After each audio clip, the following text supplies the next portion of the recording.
Praise the Lord. प्रभु के नाम की स्तुति हो। आज हम पढ़ेंगे यिर्मयाह 26वां अध्याय। योशिय्याह के पुत्र यहूदा के राजा यहोयाकीम के राज्य के आरंभ में यहोवा की ओर से यह वचन पहुंचा। यहोवा यूं कहता है, यहोवा के भवन के आंगन में खड़ा होकर यहूदा के सब नगरों के लोगों के सामने जो यहोवा के भवन में दंडवत करने को आए, ये वचन जिनके विषय उनसे कहने की आज्ञा मैं तुझे देता हूँ कह दे। उनमें से कोई वचन मत रख छोड़। संभव है कि वे सुनकर अपनी अपनी बुरी चाल से फिरे और मैं उनकी हानि करने से पछताऊं, जो उनके बुरे कामों के कारण मैंने ठाना था।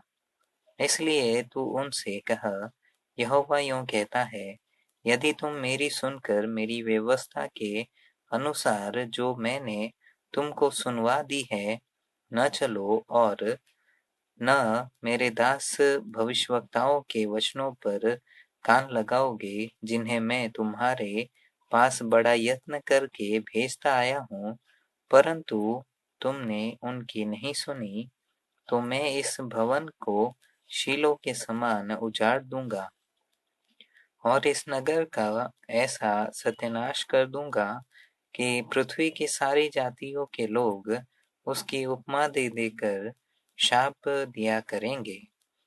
जब यिर्मयाह ये वचन यहोवा के भवन में कह रहा था, तब याजक और भविष्यवक्ता और सब साधारण लोग सुन रहे थे। और जब यिर्मयाह सब कुछ जिस सारी प्रजा से कहने की आज्ञा यहोवा ने दी थी कह चुका, तब याजकों और भविष्यवक्ताओं और सब साधारण लोगों ने यह कहकर उसको पकड़ लिया, निश्चय तुझे प्राण दंड होगा। तूने क्यों यहोवा के नाम से यह भविष्यवाणी की कि यह भवन शीलो के समान उजाड़ हो जाएगा और यह नगर ऐसा उजड़ेगा कि उसमें कोई न रह जाएगा। इतना कहकर सब साधारण लोगों ने यहोवा के भवन में यिर्मयाह के विरुद्ध भीड़ लगाई। यहूदा के हाकिम ये बातें सुनकर राजा के भवन से यहोवा के भवन में चढ़ आए और उसके नए फाटक में बैठ गए।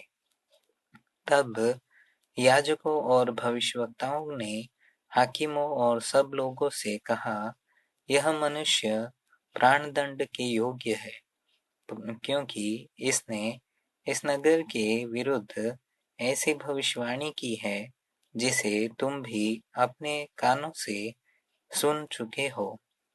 तब यिर्मयाह ने सब हाकिमों और सब लोगों से कहा, जो वचन तुमने सुने हैं उसे यहोवा ही ने मुझे इस भवन और इस नगर के विरुद्ध भविष्यवाणी की रीति पर कहने के लिए भेज दिया है।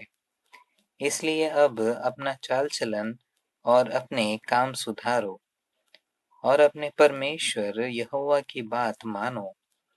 तब यहोवा उस विपत्ति के विषय में जिनकी चर्चा उसने तुमसे की है पछताएगा। देखो, मैं तुम्हारे वश में हूँ, जो कुछ तुम्हारी दृष्टि में भला और ठीक हो वही मेरे साथ करो। पर यह निश्चय जानो कि यदि तुम मुझे मार डालोगे तो अपने को और इस नगर को और इसके निवासियों को निर्दोष के हत्यारे बनाओगे, क्योंकि सचमुच यहोवा ने मुझे तुम्हारे पास ये सब वचन सुनाने के लिए भेजा है। तब हाकिमों और सब लोगों ने याजकों और नबियों से कहा, यह मनुष्य प्राणदंड के योग्य नहीं है, क्योंकि उसने हमारे परमेश्वर यहोवा के नाम से हमसे कहा है और देश के पुरनियों में से कितनों ने उठकर प्रजा की सारी मंडली से कहा, यहूदा के राजा हिजकिय्याह के दिनों में मोरसेती मिकायाह भविष्यवाणी कहता है। उसने यहूदा के सारे लोगों से कहा, सेनाओं का यहोवा यूं कहता है कि सिय्योन जोतकर खेत बनाया जाएगा और यरूशलेम खंडहर हो जाएगा और भवन वाला पर्वत जंगली स्थान हो जाएगा। क्या यहूदा के राजा हिजकिय्याह ने व किसी यहूदी ने उसको कहीं मरवा डाला? क्या उस राजा ने यहोवा का भय न माना और उससे विनती न की?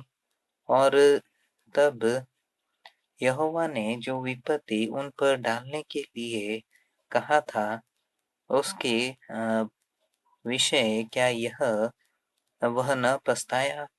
ऐसा करके हम अपने प्राणों की बड़ी हानि करेंगे।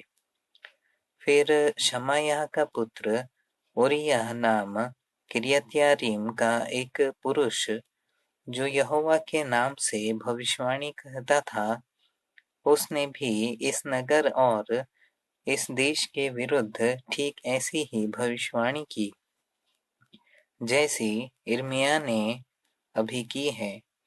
और जब यहोयाकीम राजा और उसके सब वीरों और सब हाकिमों ने उसके वचन सुने, तब राजा ने उसे मरवा डालने का यत्न किया।